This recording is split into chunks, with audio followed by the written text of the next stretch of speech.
আচ্ছা আমি বুড়ো মানুষ, আমার 70 বছর বয়স, আমি কিন্তু বুড়িতে কিন্তু কোনো শুয়ে থাকি তো। তাহলে তুই শুয়ে থাকিস, বেশি ভেঙে বলবো না, ঠিক না? আচ্ছা আমি শুয়ে থাকি কেন আর তুই শুয়ে থাকিস কেন, এই মানে আমাকে বলবেন। আমি শুয়ে থাকি কেন আর কি? ও, বুঝতে পেরেছি। আমি কেন কি আর তোকে নিয়ে শিখেছি, এর মানেটা কি? মানে তো জানি না। আমি বলে দেবো শোন। তুই বুড়ি থেকে নিয়ে শুয়ে থাকিস, তুই ইয়ং ছিলে, তোর মতো বয়স আমার একদিন ছিল। তুই যে আসলাম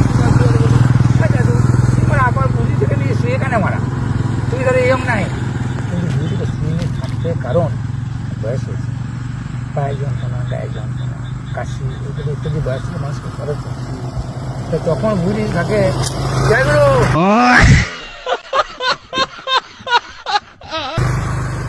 বলবে হ্যাঁ গো তোমার এরকম হচ্ছে, হ্যাঁ তোমার বাড়ি ওই জন্য বুড়িকে দরকার।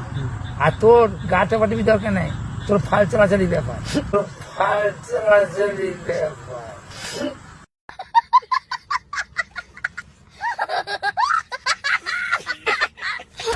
হাল চলে যাচ্ছে ব্যাপার।